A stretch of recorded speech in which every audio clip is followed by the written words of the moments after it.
नमस्कार, मैं विराज वधवा। इस वीडियो में बात करेंगे हम वास्तु की दिशाओं की। कॉस्मिक वास्तु के अंदर हम बात करते हैं 16 दिशाएं। सबसे पहली दिशा आती है नॉर्थ। नॉर्थ दिशा जिंदगी के अंदर किस किस चीज का प्रभाव देती है? ये देती है जीवन के अंदर नए अवसर। अगर इस दिशा के अंदर इम्बैलेंस होगा तो जीवन के अंदर नए अवसरों में कमियां आएंगी। वो नौकरी हो या फिर आप बिजनेस करते हैं तो नए क्लाइंट्स की समस्या आएगी। इसके बाद दिशा आती है नॉर्थ नॉर्थ ईस्ट। ये दिशा है हेल्थ और इम्यूनिटी की। अगर घर में इम्यून सिस्टम कमजोर है, सेहत ठीक नहीं रहती, तो इस दिशा को बैलेंस कर लें। इसके बाद जो दिशा आती है वो आती है नॉर्थ ईस्ट। हमारे दिमाग की स्पष्टता, क्लैरिटी ऑफ माइंड। अगर जीवन में आप बार बार एक ही चीज को दोहरा रहे हैं या आपके घर के सदस्य एक बात को बार बार दोहराते हैं कि समझ नहीं आ रहा क्या करें, समझ नहीं आ रहा क्या लाएं, समझ नहीं आ रहा कहाँ जाएं, तो मतलब कहीं ना कहीं आपके घर का नॉर्थ ईस्ट, ईशान कोण इम्बैलेंस है। इसको बैलेंस कर लें। इसके बाद दिशा आती है ईस्ट ऑफ नॉर्थ ईस्ट, यानी कि नॉर्थ ईस्ट और ईस्ट के बीच की दिशा। ये दिशा है हमारी जिंदगी के अंदर खुशियों की दिशा। जिंदगी में सब कुछ है, अच्छा पैसा कमा रहे हैं, सेहत भी ठीक है, लेकिन जिंदगी के अंदर वो फन, वो खुशियां नहीं हैं, तो आप इस दिशा को बैलेंस कर लें। इसके बाद जो दिशा है वो है ईस्ट की दिशा। जो ईस्ट की दिशा है ये पॉलिटिशियंस के लिए बहुत महत्वपूर्ण दिशा है। क्यों? क्योंकि ये सामाजिक जुड़ाव देती है। अगर घर के सदस्यों का समाज के साथ जुड़ाव नहीं हो पा रहा तो इस दिशा के अंदर इम्बैलेंस होने के कारण नहीं हो पा रहा। इस दिशा को बैलेंस कर लें। दिशा का इम्बैलेंस उसके अंदर कोई एंटी एलिमेंट आ जाने के कारण भी हो सकता है, या फिर उस दिशा का दिशा बल कम या ज्यादा होने के कारण भी हो सकता है। इसके बाद जो दिशा आती है वो आती है ईस्ट साउथ ईस्ट, यानी east of south east. East और साउथ ईस्ट के बीच की दिशा 22.5 डिग्री की। ये दिशा है चर्निंग की दिशा, मंथन की दिशा। घर के अंदर कोई भी छोटा सा डिसीजन लेना हो, आप ले नहीं पा रहे, या फिर उस छोटे से डिसीजन को लेने के लिए 4 दिन हो गए, आपका मंथन ही नहीं खत्म हो पा रहा, तो मतलब इस दिशा का इम्बैलेंस है घर के अंदर। जैसे ही आप इस दिशा को बैलेंस कर लेंगे तो आप देखेंगे कोई भी डिसीजन था सही तरीके से लिया गया और टाइम पर लिया गया। इस दिशा की एक और खासियत है, अगर पति पत्नी का बेडरूम इस दिशा में होगा तो उन दोनों के झगड़े नहीं खत्म होते होंगे। अक्सर हम देखते हैं पति पत्नी अपने बेडरूम में जाते हैं तो उनके झगड़े हो जाते हैं। इस दिशा में बेडरूम होने के कारण पति पत्नी पुरानी बातें लेकर एक दूसरे के साथ झगड़ते रहते हैं। अगर इस दिशा में किसी का बेडरूम है तो उसको यहाँ से रिलोकेट कर लें, शिफ्ट कर लें। इसके बाद आती है साउथ ईस्ट, यानी कि आग्नेय कोण। ये जो दिशा है हमारे जीवन के अंदर कैश, पैसा सबसे इंपॉर्टेंट चीज है ना। यस, ये दिशा कैश को रिप्रेजेंट करती है। अगर घर के अंदर कैश फ्लो में बाधा है या आपके बिजनेस के अंदर, प्रोफेशन के अंदर कैश फ्लो कम है, कैश फ्लो बढ़ नहीं रहा, रुक गया है, कहीं से कोई पेमेंट्स रुक रही हैं, तो मतलब इस दिशा को बैलेंस जरूर कर लें, तो ये समस्याएं खत्म हो जाएंगी। इसके बाद आती है साउथ साउथ ईस्ट, यानी कि साउथ ईस्ट और साउथ के बीच की दिशा। ये दिशा हमारे जीवन के अंदर पावर और कॉन्फिडेंस।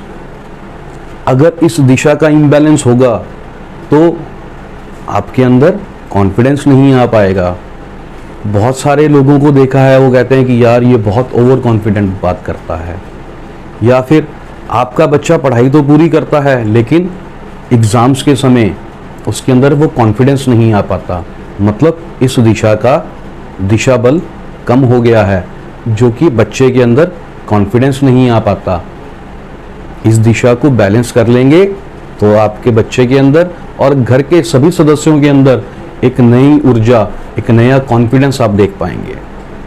इसके बाद दिशा आती है दक्षिण, यानी कि साउथ की दिशा। ये दिशा आपको रिलैक्सेशन और फेम देती है। आप समाज से जुड़े हुए हैं, आप बहुत काम करते हैं, लेकिन आपका नाम नहीं हो पा रहा। आप अपने घर के अंदर सभी सदस्यों के लिए बहुत कुछ करते हैं, अपने पूरे परिवार के लिए आप समर्पित हैं, लेकिन आपको फेम नहीं मिलता। अगर फेम नहीं मिल रहा तब भी इस दिशा को आप बैलेंस कर लें। जैसे ही आप बैलेंस करेंगे तो जो भी कर्म आप कर रहे हैं, अगर अच्छे कर्म करोगे तो फेम मिलेगा, अगर बुरे कर्म करोगे तो डीफेम मिलेगा। इस चीज का जरूर ध्यान रखना है, कर्म जरूर अच्छे करने हैं आपने। इसके बाद जो दिशा आती है वो आती है साउथ ऑफ साउथ वेस्ट, यानी कि डिस्पोजल की दिशा, लेट गो। घर का जो भी कबाड़ है, जो अनवांटेड चीजें हैं, वो आप इस दिशा के अंदर रख सकते हैं। एक चीज का ध्यान रखना, अगर इस दिशा का इम्बैलेंस बढ़ जाए, दिशा बल बढ़ जाए और ये दिशा इम्बैलेंस हो जाए, इस दिशा के अंदर अगर लाल रंग आ जाए तो आपके खर्चे बढ़ जाएंगे, नाजायज खर्चे। इस दिशा का बैलेंस होना बहुत जरूरी है। इस दिशा के अंदर विशेष रूप से काला, नीला, हरा और लाल रंग कभी मत रखना। इसके बाद जो दिशा आती है वो आती है साउथ वेस्ट। बहुत इंपॉर्टेंट दिशा है ये दिशा अगर बैलेंस हो सही ढंग से तो बाकी 16 दिशाओं का इनबैलेंस बहुत कम प्रभाव देगा, क्योंकि ये दिशा है पितरों की दिशा, ये दिशा है रिलेशनशिप की दिशा, ये दिशा है दक्षता की दिशा, यानी स्किल्स की दिशा। इस दिशा को बैलेंस रखो, नीट एंड क्लीन रखो।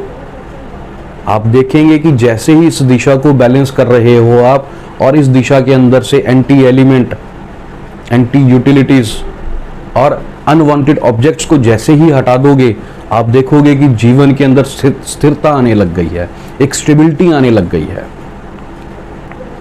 अगली दिशा है वेस्ट साउथ वेस्ट, यानी कि एजुकेशन। बच्चों की बात करें तो एजुकेशन, और अगर बड़ों की बात करें तो ये दिशा हमें देती है सेविंग्स। सेविंग्स होती हैं जो आपने अपने जीवन में जोड़ा, जो बचाया, वो होती हैं सेविंग्स। अगर इस दिशा के अंदर इम्बैलेंस होगा तो आप जिंदगी में कभी सेविंग्स नहीं कर पाएंगे, सेविंग्स में दिक्कत आएगी, और इसका इम्बैलेंस ही बच्चों की पढ़ाई के ऊपर भी प्रभाव देता है। इस दिशा के अंदर अगर आप बच्चों का स्टडी टेबल रख देंगे और बच्चों को यहाँ पढ़ने के लिए बिठाएंगे तो बहुत अच्छे परिणाम आएंगे। इसके बाद जो दिशा है वो है वेस्ट की दिशा, यानी कि प्राप्तियों की दिशा। अगर एक बिजनेसमैन के लिए बात करूं तो उसके लिए प्राप्तियां हैं प्रॉफिट्स, और अगर घर में बात करूं तो प्राप्तियां हैं गेन्स। मतलब आप जीवन में कोई भी कार्य करते हैं उसके अंदर आपको क्या प्राप्त हो रहा है। अगर आप जिंदगी के अंदर बहुत मेहनत कर रहे हैं, बहुत अच्छे से हर कार्य को कर रहे हैं, लेकिन कुछ प्राप्तियां नहीं हो पा रही, तो मतलब वेस्ट डायरेक्शन के अंदर इम्बैलेंस है। इस दिशा को बैलेंस कर लें और आप देखेंगे कि आप जो भी कार्य करते हैं उसके अंदर आपको आपकी मेहनत के अनुसार प्राप्तियां होने लग गई हैं। इससे अगली दिशा है वेस्ट नॉर्थ वेस्ट, यानी कि डिप्रेशन और डिटॉक्सिफिकेशन की दिशा। अगर इस दिशा का इम्बैलेंस होगा तो आप अपने माइंड को, अपनी बॉडी को डिटॉक्सिफाई नहीं कर पाओगे। लो मूड्स, मूड स्विंग्स, वो सब इस दिशा के कारण आते हैं। इसके बाद की जो दिशा है वो है नॉर्थ वेस्ट। ये है हमारे जिंदगी के अंदर सपोर्ट की दिशा, यानी कि जब हमें ज़रूरत हो हमें सपोर्ट मिल जाए। वो बैंकिंग की सपोर्ट भी हो सकती है, रिश्तों की सपोर्ट भी हो सकती है।